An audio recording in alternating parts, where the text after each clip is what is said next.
Alright, so the last thing I recorded was a lot of prose or, you know, description and yada yada yada. And I wanted to capture me doing characters, so I'll do this here for everybody for a little bit. So you guys can see. I don't know why I'm doing this, but I'm doing it. Okay, here we go. This is a conversation between Samael and Lucifer. Samael is basically the Grim Reaper. You guys will be totally lost, I think, but whatever. Okay. Welcome, brother. Lucifer addressed him first. Come, and join us. Thank you, brother, he responded with caution. It was as if he was expected.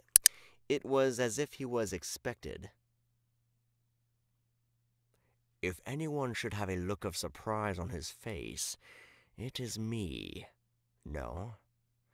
Such an unexpected visit from the Master of Death himself. Lucifer smiled. Or are you admiring the wonderful gathering space Leviathan set aside for us? Samael glanced around the room and saw familiar faces looking at him from all around. As his eyes got used to the darkness of the cavern, he saw demons perched on the stalagmites all around the table.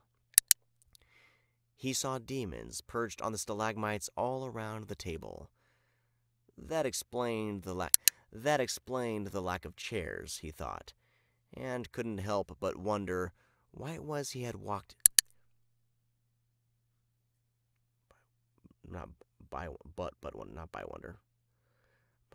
what it was he had walked in on. He thought, and couldn't help but wonder what it was he had walked in.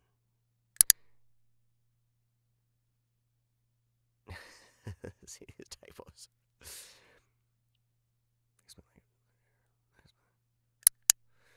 Double click for I gotta go back. That explained the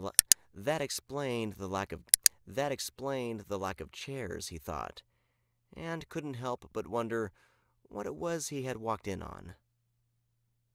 I came to talk about the blood magica violation. Samael felt safe getting to the point without delay. He didn't want to stay any longer than he had to. Oh, I see. We don't see you for, how long has it been? Lucifer glanced around the room, as if looking for help narrowing down a specific number, and then continued.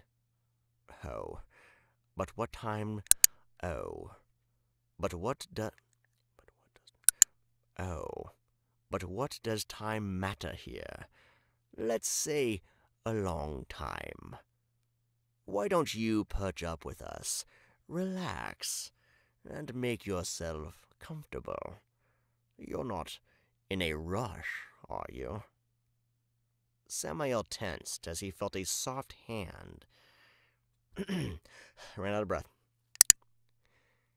Samael tensed as he felt a soft hand wrap around his arm without warning, and a luscious, soft voice from behind him laughed.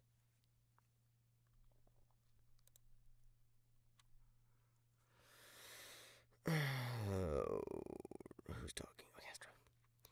It has been a long time indeed, Samael. Do stay. Tell us about the glorious Vertigrid. You know, we haven't been there in a while. Astaroth walked from behind him, so close their wings brushed against each other. Her hand still holding his arm.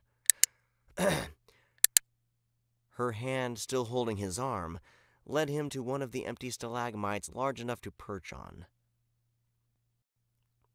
Yes, it sure has been a while. You like what we've done with the place here? You like what we've done with the place here? You like what we've done with the place here? The Golden City. The Golden City.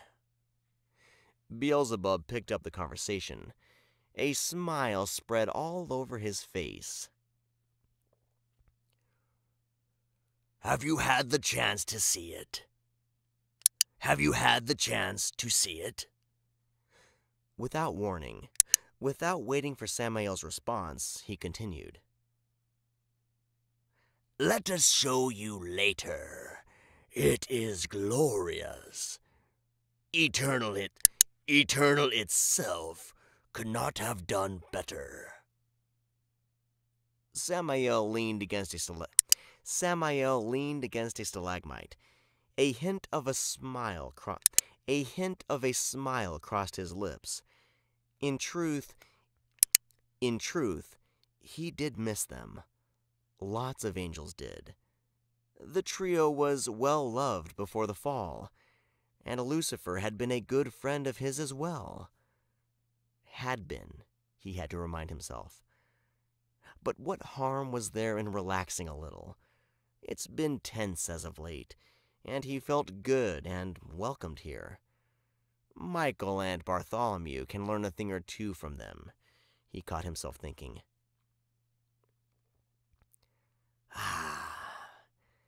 What is the harm in staying a bit longer than planned? What is the harm in staying a bit longer than planned? He said, and embraced Lucifer. And our friend is back. And our friend is back. Astaroth laughed, and hugged them both together. Beelzebub's clap echoed, and applause echoed around the cavern. As Samael pulled back, he saw there were over 50 demons in the cavern. 50 that he could see, maybe more. This was a big gathering indeed. He should have felt cautious and careful. He knew.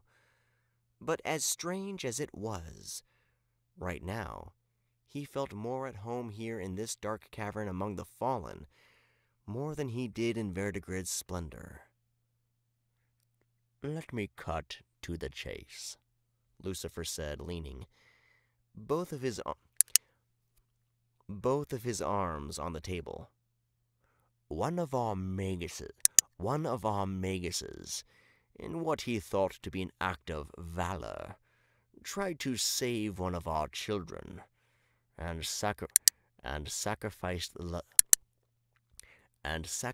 the lives of a couple of his own peers.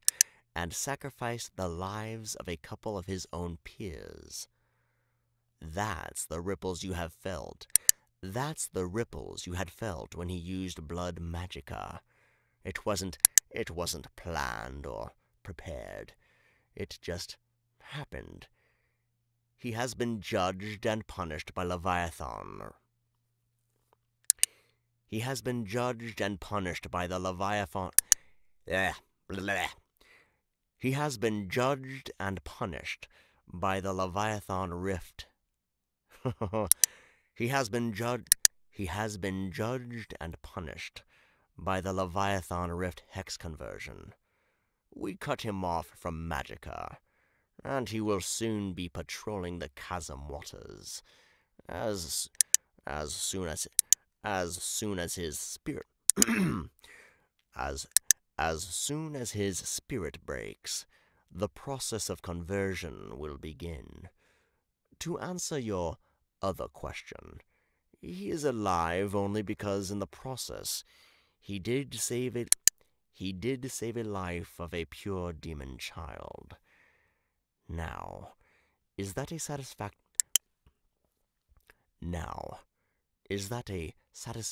answer to bring back to Verdigrid? Now, is that a satisfactory answer to bring back to Verdigrid? It is. It is. Samael nodded. Arches. Arcs will be satisfied with that. It did appear to be an isolated incident. That was the truth. That was the truth. In reality, he wasn't even asked by arches. Arches or arcs? Archangels, arches. We'll have to ask the rights holder later. Here we go. Let's see, arches. Arches will be satisfied with that. It did appear to be an isolated incident. That was the truth. In reality, he wasn't even asked by arches what they... In reality, he wasn't even asked by arches what had occurred. Everyone was busy keeping up appearances, each of them assuming what needed to get done would. That wasn't what was bothering him. He felt disturbed that deep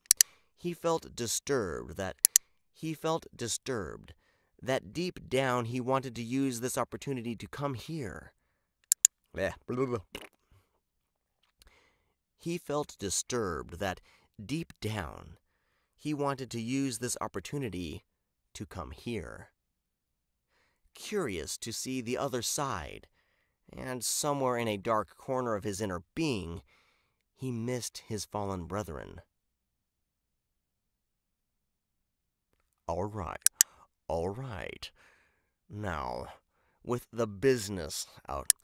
All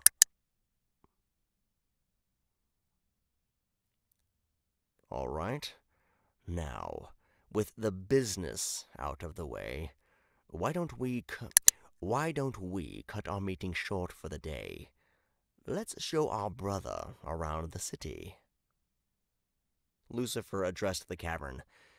Samael noted how he still called him brother. Without additional words, demons began jumping off stalagmites, and after nodding to the four of them, left the cavern.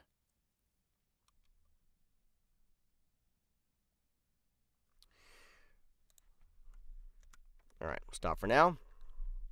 There, I captured a session of me doing characters. So, hope you guys enjoyed that. Oh, I'm missing my little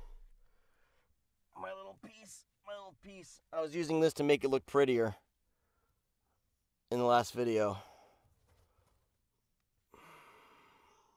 Oh well. All this is all Velcroed here. But, yeah, I don't know where the other piece went. I think I used it for something somewhere. I'll have it filled in by the next thing. Or I'll just stand here. Okay. Alright. Well, hey, thanks for watching this. I'm glad that I got this down. Me doing character voices, other than just me just narrating a long scene. So, peace out. I'll talk to all of you later. I'm going to finish this chapter. I'm almost done with this book. Bye. Wait, there you are.